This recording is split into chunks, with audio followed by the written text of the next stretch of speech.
Hey guys, welcome to Get Busy Watching. I'm your host, Honest Dan. I'll be hiding my teeth from now on. Let's talk movies.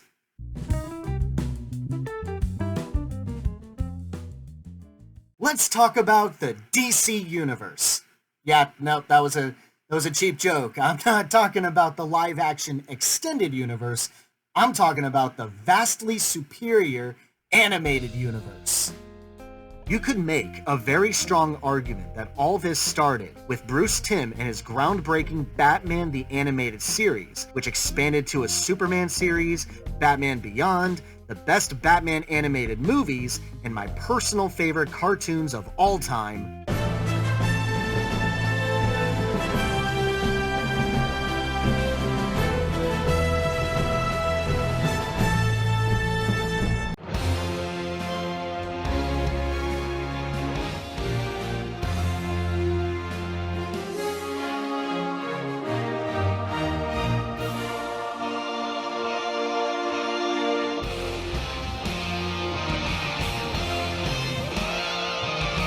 oh man, this brings me back. What am I talking about? They were on Netflix a couple times and I binged like a rabid dog. But of course, all things must come to an end. But wait! No, it didn't! The Justice League legacy continued on in the form of all of these. Ha ha ha! You can take the man out of his childhood, but you can't take the childhood out of the man.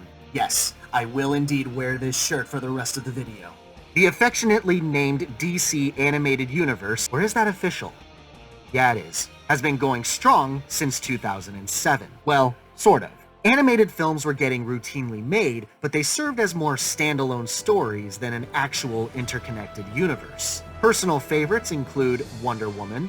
Would you like me to teach you how to sword fight?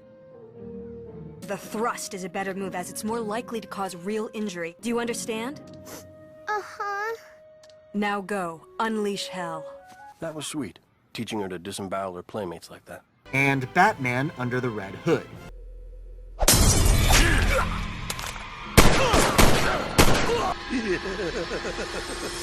I'll need some guys.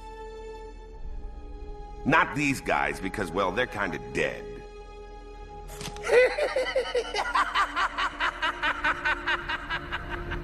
However, the official start to the animated universe didn't kick off until Justice League War in 2014. Also recommended. 6 years and 15-ish movies later, and some spare change in standalones, we've arrived at Justice League Dark, Apocalypse War. The story, more or less, follows dark magic expert John Constantine, voiced by Matt Ryan, who has joined the Justice League for his romantic partner and fellow arcane wielder Zatanna, voiced by Camilla Luddington. A meeting is called by Superman, voiced by Jerry O'Connell, who is informing the League as well as the Teen Titans that Darkseid is on a rampage of conquest and believes he is making a beeline for Earth. Despite certain reservations that this is indeed Darkseid's goal, a small strike team is sent to Darkseid's homeworld Apokolips to end him once and for all. However, they're met with swift retaliation, and the strike team is defeated. 2 years later, Darkseid's invasion has been successful in destroying much of the world, including far too many superheroes. Constantine has since hidden away, drinking heavily due to his own losses, until he's tracked down by former Teen Titan Raven and a severely weakened Superman, who has come up with a plan to make up for his past actions and bring down the blood-hungry conqueror. Oh my god. I have no idea how to feel about this movie.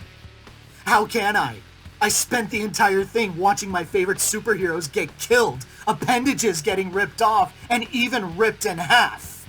Dear fucking God, this movie and its bisections. It's like Warner Brothers took the concept of extreme violence and gore, grounded it into a fine powder, snorted a fuck ton of it, and has been high all year on it. Well, it's not like there hasn't been reason for it, I guess, but still.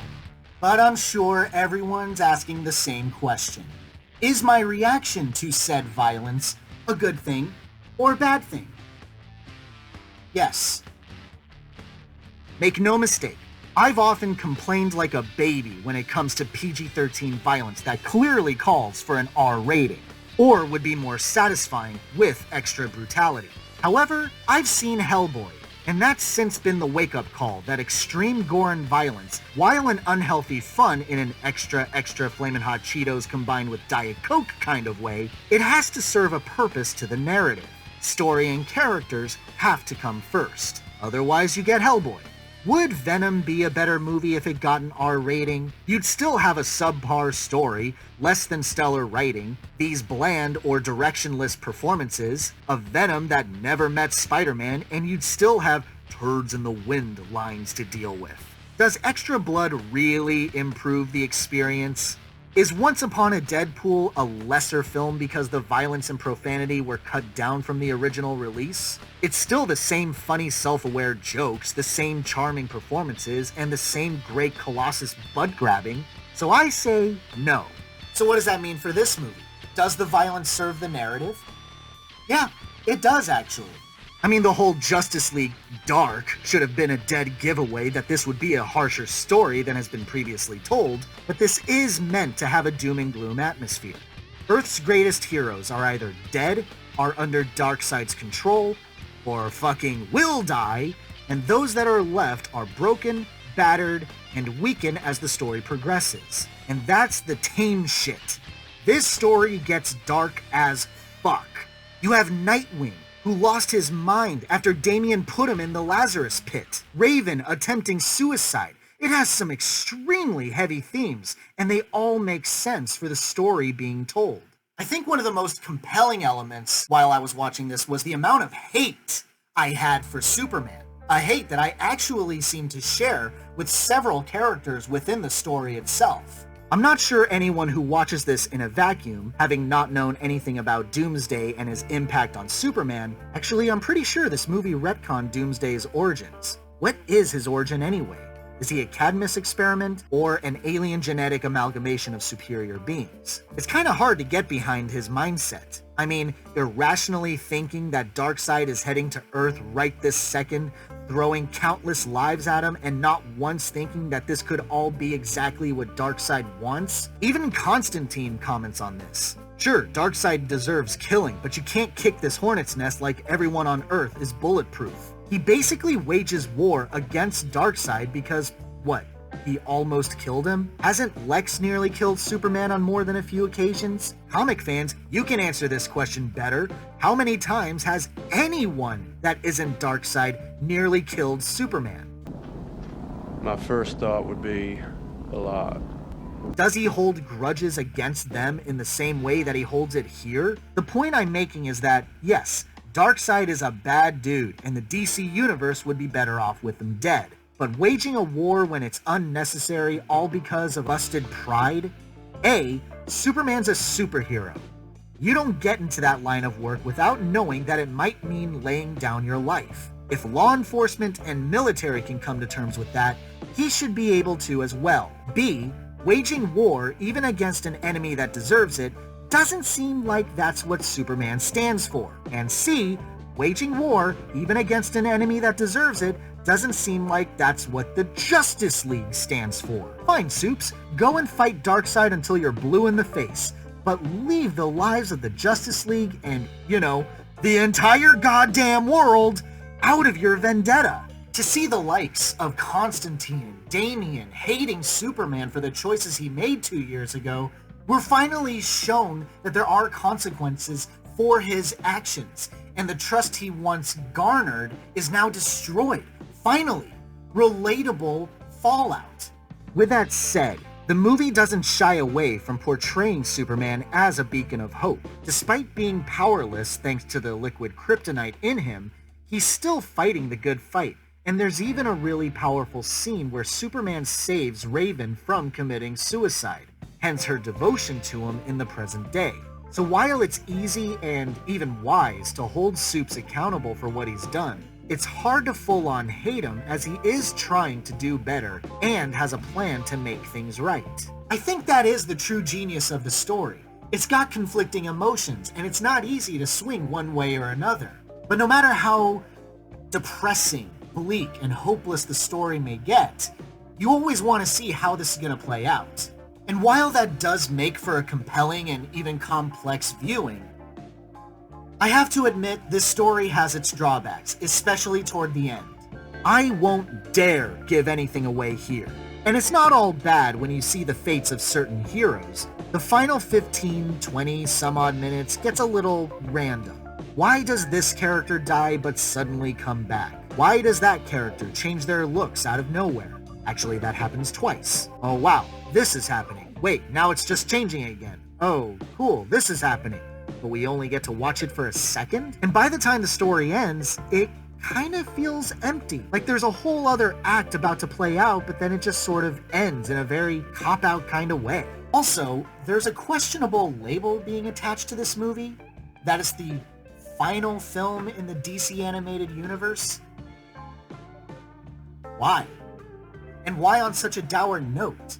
Are there no other creative possibilities to be had with the DC animated properties? Can you not push these character arcs any further? Remember how in Batman Bad Blood, Batgirl was teased at the end? Why has that not been followed through on? Really? We can't have any more Teen Titans stories? Weren't there other superhero groups other than the Justice League and Teen Titans? This just seems like a weird note to end on, if it's to be true. Could just be, yeah, it's the final film chronologically. For now. I know Superman Man of Tomorrow, a prequel, was announced, so really, who's to say what's in store for the franchise moving forward? Maybe there's an interview out there by the bigwigs or the writers that better explain this move, but honestly, if this is the end, I have to say, that's kind of dumb. These movies sell well, and they're pretty well received for the most part. At the end of the day, I say who knows. There could be more movies, maybe it's true. I'm gonna take it with a grain of salt though. Overall, Apocalypse War is an unsettling watch. It's brutal, grim, and definitely earns its dark subtitle. And I mean this all in the best possible way. It's uncompromising in what it wants to get across, and it goes all the way with it. And I have to admit, I admire that. I don't know how many more times I can watch this before needing to watch something like Fairly Odd Parents to repair my broken mind, but I do recommend this. It ain't for those with weak constitutions, but it is something different. My honest rating for Justice League Dark Apocalypse War, a 4 out of 5. Thanks so much for watching it, guys. I really appreciate it. Have a great day. Stay safe and healthy out there. Hope to see you soon.